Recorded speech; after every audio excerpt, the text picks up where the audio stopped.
Cuando abrí los ojos, lo primero que vi fue un techo blanco, demasiado brillante, demasiado limpio. El sonido constante de los monitores me rodeaba como si fuera un susurro que no quería irse. Me dolía todo el cuerpo, como si estuviera hecha de concreto, y cada respiración me recordaba que seguía viva, aunque no estaba segura de si eso era algo bueno. Una enfermera se acercó, me acomodó un mechón de cabello y me habló con una voz baja, suave. Me dijo que había estado en un accidente de auto, que ahora estaba estable, que tuve suerte. Intenté mover la cabeza, pero era como tratar de empujar una montaña. Suerte. Pensé en esa palabra mientras veía los tubos en mis brazos, las paredes vacías. Si a eso se le podía llamar suerte, entonces mi idea de fortuna estaba rota. No había nadie allí cuando desperté. Ninguna cara familiar. Solo máquinas, luces frías y un vacío que me abrazaba como un silencio incómodo. No recordaba mucho de los días antes del accidente.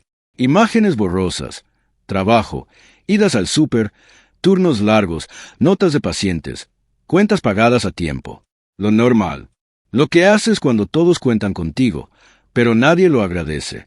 No recordaba el choque, solo el sonido lejano de unas llantas chillando antes de que todo se volviera negro. Pasaron unos días. No sabía cuántos. Dormía mucho. Me dolía hasta pestañear. Fue entonces cuando Sable apareció. Entró al cuarto con una sonrisa de domingo y un suéter que seguramente costaba más que mi renta. Caminó como si el hospital le perteneciera. Se acercó a mi cama, se acomodó el cabello y sacó su teléfono. «Estamos tan agradecidos de que esté viva», le dijo la enfermera, como si fuera una heroína. Tomó selfies junto a mí, me llamó su hermanita guerrera y publicó todo en sus redes. «La familia lo es todo», escribió, mientras yo apenas podía mover los dedos. La enfermera me miró con lástima. Yo aparté la vista, apretando los labios para no decir nada. «Ma llamó», dijo Sable, sin levantar la vista de su celular. «Está muy orgullosa de ti, por ser tan fuerte». Su voz sonaba dulce, pero tenía un filo escondido, como si cada palabra viniera con una daga. No tenía energía para discutir, así que fingí que le creía, que todo estaba bien, que me parecía normal que ella jugara a ser la hermana perfecta, mientras yo estaba inmóvil. Después de unos días, empecé a notar cosas pequeñas, pero extrañas. No tenía mi celular. Le pregunté y solo me dijo, «No te preocupes por eso, yo estoy pagando tus cuentas». Su tono era amable, pero sus ojos brillaban de una forma que me puso la piel de gallina. Una tarde, escuché cómo hablaba por teléfono mientras pensaba que yo dormía. «Sí, ya está resuelto». «No te preocupes», decía, riéndose como si todo fuera una broma. El miedo se me instaló en el pecho. No era solo paranoia, era intuición. Algo no cuadraba. Un día pedí mi cartera. La enfermera me vio con confusión. «Tu hermana dijo que ella se haría cargo de todo lo financiero». Tragué en seco. Le pedí, con voz suave, que me prestara la tableta del hospital. «Es para revisar un dato de mi seguro». Tardé una eternidad en poner la contraseña. Mis dedos temblaban, pero cuando finalmente accedí, sentí que el corazón se me detenía. Las cifras no tenían sentido. Casi $690,000 habían desaparecido. Transacciones una tras otra, marcas que nunca había comprado, vuelos que jamás tomé, cenas en restaurantes de lujo. Todo con mi nombre. Toda mi vida financiera drenada mientras estaba inconsciente. Sentí como la vista se me nublaba. Apreté el barandal de la cama para no gritar. Cuando Sable volvió más tarde con un ramo de lirios, el aire se volvió espeso. Su perfume llegó antes que ella. Saludó a la enfermera con dulzura, agradeciendo todo lo que hacían por su hermanita querida. Pero en cuanto nos quedamos solas, se inclinó sobre mí. Su voz bajó. «No te estreses por el dinero, Odie. Tú solo concéntrate en mejorar», dijo, rozando mi mano con la suya, tan fría como su mirada. Su sonrisa no era real. Era esa misma que usaba para salirse con la suya desde que éramos niñas. «Todo está bajo control», murmuró, como si eso fuera suficiente para convencerme. Pero ya no estaba tan dormida. Algo dentro de mí se había despertado. Algo que no iba a cerrar los ojos otra vez. ChatGPT. La habitación del hospital se volvió más silenciosa después de eso, pero en mi interior el ruido no paraba. Pensaba en cada palabra, en cada gesto, en cada sonrisa falsa. Recordaba cosas de la infancia, momentos pequeños que, al verlos ahora, ya no parecían inocentes. La forma en que Sable imitaba mi firma para justificar faltas en la escuela. Cómo manipulaba a mamá para salirse con la suya. Y cómo yo, por años, pensé que eso era normal. Parte de tener una hermana. Parte de amar a alguien. Las mañanas en la sala de rehabilitación eran distintas. Olían a desinfectante y avena aguada. Las conversaciones de las enfermeras se mezclaban con el zumbido de las máquinas. Usaba un andador para caminar. Cada paso me recordaba el vidrio, el metal y el impacto que casi me mata. Los médicos decían que era afortunada, pero no veían el vacío que crecía dentro de mí. La cuenta invisible de todo lo que me habían quitado. Una mañana de miércoles, cuando el sol de Texas atravesaba las persianas como cuchillas doradas, pedí otra vez acceder a mi cuenta bancaria. La enfermera dudó, mirando hacia la puerta como si esperara que alguien más apareciera. Sonreí apenas. Solo quiero pagar un recibo. Es rápido. Me entregó la tableta con cuidado, y lo volví a ver todo. Las mismas transacciones, las mismas fechas, el mismo vacío. Esa tarde llegó Sable, otra vez hablando por teléfono. Está mucho mejor, decía, yo estoy manejando todo. Cuando colgó, la miré directo por primera vez desde que desperté. ¿Dónde está mi dinero? Mi voz tembló, pero salió. Ella parpadeó y luego sonrió, como si hubiera contado un chiste. ¿Qué dinero, Odie? Estás confundida. Seguro son los medicamentos. No, Sable. Vi los estados de cuenta. Ella se acomodó la blusa, cruzando las piernas como si nada. Mamá y yo decidimos que era mejor que yo me encargara mientras te recuperabas. Dijo eso como si fuera normal robarle a alguien mientras estaba inconsciente. Mi garganta se cerró. Ese dinero era mío. Lo trabajé yo. Se levantó con elegancia, como si mi reclamo le diera flojera. Siempre tan dramática. Siempre creyendo que el mundo está contra ti. Y salió de la habitación. Esa noche, mientras caminaba lentamente por el pasillo con la ayuda de una enfermera, escuché la voz de Sable detrás de mí. Siempre es así, ¿sabes? Jugando a la víctima. No soporta la realidad. La enfermera que me ayudaba tensó la mano en mi brazo. Yo me detuve, volteé. Eso no es verdad, dije sin alzar la voz. Sable no contestó. Solo dejó que su celular sonara en altavoz. La voz de mi madre llenó el pasillo. Deja de hacerte la víctima, Odeline.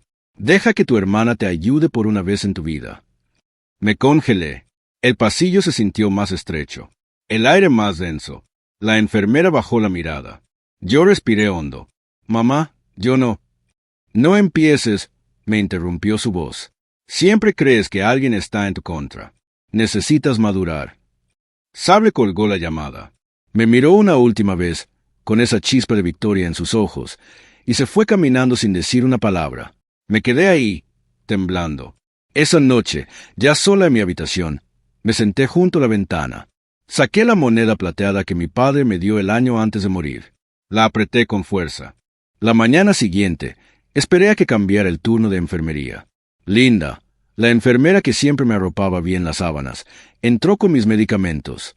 Le toqué suavemente la manga. Linda, necesito tu ayuda. Quiero ver el registro de visitantes. Y si es posible, pedir grabaciones de seguridad. Parpadeó sorprendida, pero me miró con atención. No era curiosidad, era algo más profundo. Asintió sin decir mucho. Pasó un día. Linda volvió con una carpeta en las manos. Cerró la puerta y se sentó a mi lado. Sus dedos temblaban un poco cuando me la entregó. No sabía si debía hacerlo, pero creo que ya es hora de que te defiendas tú también. Dentro había una hoja firmada, una autorización financiera, con mi nombre. Dataron la semana en que yo estaba intubada, sin poder moverme, sin poder hablar. La firma era mía, pero no la había hecho yo. La había falsificado Sable. Tracé las letras con los dedos. Recordé cómo, de niñas, Sable falsificaba notas para saltarse clases. Me ardió el pecho, pero no fue debilidad. Fue la última esperanza rompiéndose. Al día siguiente, caminé con mi bastón hasta el jardín del hospital. Linda me esperaba ahí, con su celular. Se sentó junto a mí, el sol iluminando las hojas de los árboles. Me mostró un video. Sable, dentro de mi cuarto, revisando mi bolso, sacando mi celular, hablando por teléfono. No se va a dar cuenta. Me lo va a agradecer después. Ahí supe que era hora. No de gritar, No de vengarme, de mostrar la verdad. Esa misma tarde, después de ver el video una y otra vez, llamé a Jovien. Su voz sonaba igual que en la secundaria, firme, cálida, sin rodeos. Le conté todo, las transacciones, los documentos falsificados, los videos. Escuchó en silencio, sin interrumpirme. Cuando terminé, solo dijo, vamos a poner esto en movimiento, Odeline. Ya no estás sola. Esa noche no dormí, no por miedo, sino por claridad. Sentada en la cama, con la moneda en la mano, pensé en cada momento en que me quedé callada, en cada vez que aguanté, en cada mentira disfrazada de amor. Ya no más. Al día siguiente, mientras el sol apenas tocaba las ventanas del apartamento, revisé mis correos. Jovien me había enviado instrucciones claras. Congelar cuentas, solicitar auditorías, guardar evidencia. Temblaba al firmar los formularios, pero no dudé. Si yo no protegía lo que me quedaba, nadie lo haría. El teléfono sonó al atardecer. Era Sable. Contesté. Su voz era distinta. Ya no fingía. Estás exagerando, Odeline, dijo con enojo. ¿Sabes cómo te estás viendo? Haces el ridículo. Me quedé en silencio. Ella continuó. Después de todo lo que he hecho por ti, deberías agradecerme. Puse el altavoz. Si robarme cada centavo que tenía es tu idea de sacrificio, entonces necesitas aprender lo que significa esa palabra. Sable intentó responder, pero colgué. No me temblaba la mano. Unas horas después, el teléfono sonó otra vez. Esta vez era Valora, mi madre. Su voz era suave, casi dulce, como si habláramos del clima. Odeline, ya para con esta tontería. Tu hermana ha sacrificado tanto por ti. Cerré los ojos. Si crees que vaciar mis cuentas es un sacrificio, entonces tenemos definiciones muy diferentes. Hubo un silencio breve. Siempre has tenido una forma de hacerte la víctima, hija, dijo con un suspiro. Y colgó. Me quedé ahí, con el teléfono aún en la mano. El silencio me rodeaba, pero esta vez no dolía. Era diferente, como si estuviera esperando algo. Horas más tarde, rompí. Me levanté demasiado rápido. El bastón cayó. Me dejé caer al suelo, las lágrimas saliendo con toda la rabia y la tristeza acumuladas. Hice todo bien, susurré, acurrucada contra el piso. Todo por ustedes, y esto es lo que recibo. Lloré como no lo había hecho en años. Por el dinero, por la traición, pero sobre todo, por el amor que di sin condiciones y que nunca me devolvieron. Pensé en dejarlo todo, en rendirme, pero cuando el llanto se secó, lo único que quedaba era el sabor salado de la verdad, y una determinación que se sentía como hierro en la sangre. Extendí la mano hacia la mesita, buscando la moneda. La apreté con fuerza. No todavía, susurré, los ojos firmes en la oscuridad. Aún no iba a detenerme. A la mañana siguiente, desperté con la vibración suave del teléfono. Un mensaje de Jovien. Llama cuando despiertes. Revisa tu correo antiguo. Confía. Me senté despacio. Abrí la vieja laptop que casi nunca usaba. Esa cuenta de correo llena de promociones y notificaciones médicas. Busqué con paciencia, con los dedos fríos, hasta que los encontré. Decenas de correos del banco, ocultos entre el spam. Transferencias con descripciones como permiso verbal y apoyo familiar. Fechadas durante las semanas que estuve sedada. Cada uno era una cuchillada. Miles y miles de dólares. Movidos sin mi conocimiento. Era real. No era una paranoia. No estaba imaginando nada. Sable lo había hecho. Había usado mi silencio como escudo para vaciarme, para robar cada pedazo de mi futuro. Las lágrimas volvieron, pero no salieron. Se quedaron ahí, pesadas, mientras escaneaba cada fecha, cada número, cada nombre. Tenía pruebas. Por fin, algo que no podía negar. No eran mis palabras contra las suyas. Era evidencia, y esa evidencia iba a hablar por mí. Cuando sonaron los nudillos en mi puerta, me estremecí. Me levanté con el bastón. Abrí con cuidado. Era linda. Tenía ojeras, el uniforme arrugado, pero los ojos decididos. Sacó una memoria USB de su bolsillo y la dejó en mi mesa. Creo que eso te pertenece, dijo, bajando la voz. Esas grabaciones, las guardamos por seguridad. Y tú has salvado a muchos pacientes. Creo que ya es hora de salvarte tú.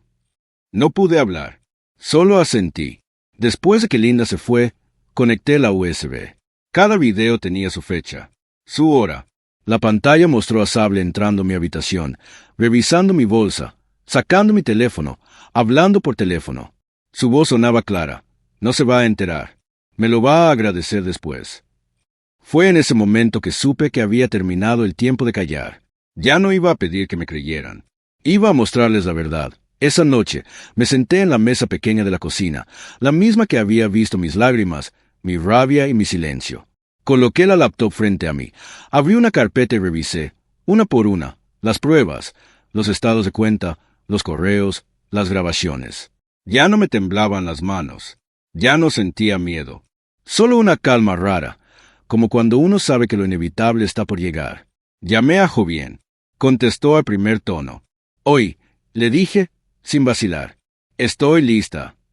No preguntó nada, solo dijo, «Aquí estoy, voy a estar viendo». Preparé una taza de café, dejé que el aroma llenara el cuarto. Me acerqué a la ventana. Afuera, las luces de la calle parpadeaban, y por un momento pensé en mi papá. Su voz me vino a la cabeza, clara como si estuviera ahí. «No dejes que te roben la dignidad, niña». Cerré los ojos, respiré hondo y me senté otra vez. Encendí la cámara. Mi cara parecía en la pantalla, pálida, cansada, pero decidida. Presioné transmitir en vivo. «Buenos días», empecé, la voz suave pero firme. «Mi nombre es Odeline. Algunos me conocen, otros han oído cosas sobre mí, cosas que no son verdad». Tomé una hoja y la mostré. Un estado de cuenta, con fechas, montos y firmas que no eran mías. Luego mostré otra, y otra. En la pantalla detrás de mí, en una televisión vieja conectada a la laptop, las imágenes empezaron a correr. Sable, en mi habitación del hospital, riendo, tomando fotos, revisando mi cartera. Su voz en la grabación era clara como el agua. «No se va a enterar. Me lo va a agradecer después». No levanté la voz. No lloré. Solo hablé. Nunca quise hacer esto. Pero no voy a dejar que las mentiras me destruyan. Al principio, pocos se conectaron. El contador apenas subía. Luego comenzaron las notificaciones, comentarios, gente de la iglesia, vecinos, amigas de la escuela. ¿Qué es esto? ¿Es real? ¿Sable hizo eso? Algunos me defendían, otros dudaban. Todo era un torbellino, pero yo no me detuve. A mitad de la transmisión, sonó mi teléfono. «Sable». Dejé que sonara una vez, luego la segunda. Entonces contesté y puse el altavoz. «Tienes que parar esto ya, Odeline», gritó su voz, temblorosa y furiosa. «Eres una mentirosa y estás arruinando todo». No respondí. Dejé que su voz se escuchara mientras el video detrás de mí seguía repitiéndose. Ella volvió a gritar. «¿Tú crees que la gente va a creerte? Estás enferma. Siempre has estado enferma». Colgué sin decir una palabra. «Esto», dije mirando a la cámara, «es la verdad». Los comentarios se volvieron locura. Gente pidiendo explicaciones. Gente diciendo yo siempre sospeché. Y entonces apareció un nombre que me dejó helada. Valora, mi madre. Su comentario era simple. «¿Es esto verdad, Sable?» Dejé de respirar por un segundo. La transmisión seguía, pero todo pareció detenerse. Gente empezó a etiquetar a Sable, a exigir respuestas. Y del otro lado, no hubo nada, ni una sola palabra de ella. Cerré la laptop con cuidado. Me quedé sentada, mirando el espacio vacío del cuarto, como si pudiera escuchar los ecos de las palabras no dichas. Y en ese silencio, sentí que algo se liberaba. Algo viejo, algo que ya no tenía por qué cargar. Esa tarde, mi celular vibró con un mensaje de Jovian. «Ya está hecho». La llamé al instante. La policía ejecutó la orden. «Detuvieron a Sable esta mañana», dijo con calma. «Fraude e identidad falsa». Me hundí en la silla. El alivio llegó como una ola. No una ola alegre, sino pesada, lenta, como un cansancio profundo que por fin encuentra descanso. Imaginé a Sable, en esa boutique donde tanto le gustaba presumir sus bolsas regaladas, firmando los papeles de arresto frente a sus amigas. Imaginé las caras de todas las que me señalaron como exagerada, como dramática. Pero no sentí alegría. Sentí libertad. Esa noche me metí a la regadera. Dejé que el agua me recorriera el cuerpo, que se llevara el miedo, la rabia, la tristeza. Me puse ropa suave, preparé té y me senté junto a la ventana con la moneda en las manos. «Papá», Ya se acabó, susurré. Y lloré, pero no de derrota. Lloré por haberme sostenido. Sabía que al día siguiente llegarían las llamadas, las disculpas vacías, las excusas, los que nunca hablaron queriendo ahora saber qué pasó de verdad. Pero por esa noche me abracé a la paz que había logrado, porque a veces la verdad es suficiente. Y esa noche me bastó. La madrugada siguiente, el silencio del apartamento era distinto. No pesaba, no dolía, se sentía limpio. Había algo en el aire, como si por fin pudiera respirar sin tener que justificarme. Me levanté antes de que amaneciera. La primera luz se colaba por las persianas, formando líneas suaves sobre la mesa de la cocina. Allí estaban los papeles que Jovien y yo habíamos preparado la noche anterior. Todo en orden, todo listo. Me vestí despacio. Ropa oscura, cómoda, la misma que usé el día de la primera cita con el juez. Metí la moneda de mi padre en el bolsillo. Su peso era casi reconfortante. Me recordó que estaba aquí, de pie, entera, y que eso era suficiente. Jovien llegó puntual. Su carro esperaba con el motor encendido y la calefacción prendida. Subí sin decir mucho. Ella me miró, asintió una sola vez, y eso bastó. No hablamos. De fondo, el radio dejaba escapar música bajita, una mezcla de estática y letras lentas. El camino al juzgado fue tranquilo, casi irreal. El tráfico, la gente en las paradas de autobús, los negocios abriendo sus cortinas. El mundo seguía girando, aunque el mío hubiera estado detenido por meses. Dentro del edificio, las luces fluorescentes hacían parpadear todo. Las voces bajas de otros casos se mezclaban con pasos y murmullos. Mi nombre sonó por el altavoz. Caminamos por un pasillo largo hasta la sala. Mis pasos eran firmes. La moneda seguía en mi bolsillo, como un latido. Sable ya estaba allí, sentada del otro lado, junto a su abogado, con el cabello recogido y los ojos rojos. No me miró ni una vez. Su mirada estaba clavada en la mesa, como si quisiera desaparecer. El juez habló con tono pausado, explicando los términos. Sable había aceptado declararse culpable para evitar un juicio completo. No iría a prisión, pero tendría que devolverme cada centavo, cumplir servicio comunitario y cargar con un expediente manchado para siempre. Yo no dije nada. Solo escuché. Cuando el juez pidió su confirmación, Sable murmuró un sí, su señoría, que apenas escuchó. No levantó la vista. No pidió perdón. No mostró remordimiento. Por un segundo, quise que dijera algo, cualquier cosa. Pero no. El silencio fue su respuesta. Cuando terminó, Jovien me puso una mano en el hombro. «Lo lograste», susurró. Asentí.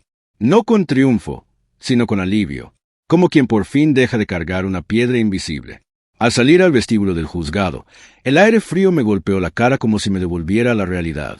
Allí estaba Valora, de pie, agarrando su bolso como si fuera lo único que la sostenía. Sus ojos estaban hinchados, la boca abierta, como si intentara decir algo y no supiera cómo. Su mirada iba de mí a la puerta por donde saldría Sable en cualquier momento. No habló, no lloró, y yo tampoco. La miré directo, sin odio. Vi en sus ojos no solo el cansancio, sino el principio del arrepentimiento. No hice un escándalo, no grité. Solo asentí con la cabeza, una sola vez, con firmeza. Luego di media vuelta y caminé hacia la salida. A veces, el silencio es más fuerte que cualquier grito. El camino de regreso fue sereno. Las calles seguían vivas. Padres caminando con sus hijos, gente barriendo hojas de las banquetas, autos tocando el claxon en esquinas. Todo igual, como siempre. Pero yo no. Ya en casa, colgué el abrigo, dejé los zapatos a un lado y me senté en el sillón. Cerré los ojos por un segundo. No tenía que explicarme. No tenía que defenderme. Había mostrado la verdad. Y eso era suficiente. Preparé una cena sencilla. Un pedazo de pollo, verduras al vapor, un trozo de pan. Comí en la misma mesa donde lloré tantas veces. Esta vez no había dolor. Había espacio. Había calma. Después de lavar los trastes, me acerqué a la mesita de noche. Abrí la pequeña caja de madera donde guardaba las cosas importantes. Saqué la moneda. La observé un rato, sintiendo cada línea desgastada bajo mis dedos. Luego la coloqué dentro de la caja. Cerré la tapa con cuidado. «Gracias, papá», susurré. Conservé mi dignidad. Me acosté. Me arropé con la cobija suave. escuchando el zumbido del calentador y los autos lejanos pasando por la avenida. Afuera, el mundo seguía. Y yo también. A veces. Perder a la familia es la libertad que uno necesita para encontrarse de nuevo. El sol aún no salía del todo cuando desperté. La luz apenas rozaba las paredes del apartamento, dibujando sombras suaves que se movían con el paso del tiempo. Me quedé unos segundos acostada, mirando el techo, escuchando el silencio. Ese mismo silencio que por meses me había dolido como cuchillos ahora se sentía distinto. Ya no era vacío. Era paz. Me levanté despacio, sin apuro. No tenía llamadas que contestar, ni mensajes que explicar, ni lágrimas que esconder. La moneda seguía guardada. Su lugar ya no era mi palma, sino esa caja donde duermen las promesas cumplidas. El celular vibró sobre la mesa. Decenas de notificaciones, comentarios, mensajes, etiquetas. La mayoría hablaban de lo que había pasado, del juicio, del video, de la verdad que ya nadie podía ignorar. Algunos eran de apoyo, otros no tanto. Había quienes seguían defendiendo a Sable, aferrándose a esa imagen de perfección que ella les vendió durante años. No respondí ninguno. La puerta sonó antes del mediodía. No esperaba a nadie, pero no me sorprendió. Al abrir, vi a una tía con la que no hablaba desde Navidad. Me miró como si no supiera qué decir. Yo solo venía a ver cómo estabas, dijo, con una sonrisa forzada. Todo esto ha sido tan complicado. Estoy bien, contesté, sin invitarla a pasar. Ella dudó, como si esperara que la salvara del momento incómodo. Pero no lo hice, porque ya no era mi papel consolar a quienes habían guardado silencio cuando más lo necesitaba. Me despedí con educación, cerré la puerta y volví a mi lugar junto a la ventana. A lo largo del día, llegaron más mensajes. Algunos familiares preguntando si era verdad todo lo que se decía. Otros diciendo que ojalá las cosas no hubieran llegado tan lejos. Gente que no me creyó cuando lo grité, y que ahora solo quería lavarse las manos. Los ignoré. Ya no buscaba explicaciones. Ya no necesitaba que me entendieran. La verdad ya estaba fuera. Y con eso bastaba. Por la tarde, salí a caminar. El bastón seguía acompañándome, pero mi paso era más firme. Recorrí la banqueta. Saludé a un par de vecinos. Uno bajó la mirada. Otro me dijo ánimo. Asentí sin detenerme. Caminé hasta la tiendita de la esquina. Compré pan, café y unas flores pequeñas. Al regresar, limpié la casa, puse música bajita y encendí una vela. No para celebrar. No era fiesta. Era un acto de respeto. Para mí. Para la mujer que aguantó, que luchó, que habló cuando todos querían que se callara. Esa noche, después de cenar, me senté frente a la laptop una vez más. Abrí un documento en blanco. No para escribirle a nadie. No para defenderme. Solo para escribir mi historia. Desde el principio. Con cada detalle. Cada herida. Cada verdad. No por venganza, sino por memoria. Para no olvidarme nunca de lo que valgo. Para dejar constancia. Y mientras mis dedos escribían, sentí que me reconstruía. Cuando terminé la primera página, guardé el archivo y cerré la laptop. Me serví una taza de té, apagué la vela y me recosté. No sabía lo que vendría después. Tal vez habría más chismes, más dudas, más excusas. Tal vez no. Pero lo que sí sabía es que ya no viviría con miedo. No iba a esconderme más. No por ellos. No por nadie. Porque ahora lo tenía claro. La verdad no necesita aplausos. Solo necesita ser dicha. Y yo ya la había dicho. Los días que siguieron fueron silenciosos, pero no vacíos. Ya no sentía esa presión en el pecho al despertar, ni ese nudo en la garganta cada vez que sonaba el teléfono. El apartamento, pequeño y modesto, se había convertido en refugio. No porque fuera lujoso ni grande, sino porque por primera vez en mucho tiempo era completamente mío. No tenía huellas de nadie más. Ni gritos, ni excusas, ni miradas se juzgaban. Solo yo, mis pensamientos y el eco suave de mi propia voz interior. Poco a poco, fui recuperando cosas que no tenían nada que ver con el dinero. El sueño tranquilo, las ganas de salir a tomar un poco de sol, escuchar una canción sin que se me cerrara la garganta, pasar por un espejo y no bajar la mirada. Eran cosas pequeñas, sí, pero pesaban como logros enormes. Una tarde, mientras organizaba papeles, encontré una vieja libreta donde solía escribir ideas para el futuro, objetivos, sueños, Cosas como comprar una casa con patio, viajar solo al sur, abrir una pequeña clínica para mujeres sin recursos. Leí esas líneas como si fueran de otra persona, pero no lo eran. Eran míos. Eran pedazos de una Odeline que había existido antes del accidente, antes del robo, antes de las mentiras. Y entonces me pregunté, ¿por qué no podía volver a soñar? No tenía todo lo que había perdido. El dinero tardaría en recuperarse. La confianza en algunas personas ya no regresaría nunca. Pero tenía algo mejor. Tenía la libertad de decidir hacia dónde quería caminar. Y por primera vez en años, no tenía que pedir permiso. El día que llegó el primer cheque de restitución, no lo toqué. Lo guardé. No como símbolo de victoria, sino como prueba de que ya no dependía de nadie. Era irónico que después de haberlo perdido todo, lo que más valorara fuera justamente lo que no se puede comprar. La calma de estar en paz conmigo misma. Sable no volvió a llamarme. Ni ella ni Valora. Y aunque a principio dolía, con el tiempo dejó de importar. Había aprendido que el amor que duele no es amor. Que la familia no es quien comparte tu sangre, sino quien no se burla de tu dolor. Quien no usa tu vulnerabilidad como arma. Una mañana, mientras tomaba café frente a la ventana, vi pasar a un grupo de niños camino a la escuela. Uno de ellos se tropezó, cayó, y al levantarse se sacudió las manos, sin llorar, sin gritar. Solo se levantó. Lo observé en silencio, y sentí una punzada extraña en el pecho. Era yo.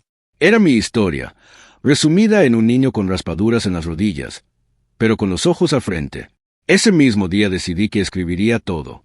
No solo para mí, sino para otras mujeres que, como yo, habían sido silenciadas, engañadas por personas que se suponía debían cuidarlas. Empecé a organizar notas, grabaciones, correos, no con rencor, no con odio, sino con la firmeza de quien sabe que la verdad no es solo un derecho, sino una herramienta. Pasaron semanas. El invierno se fue haciendo más suave. El bastón ya no era una necesidad diaria.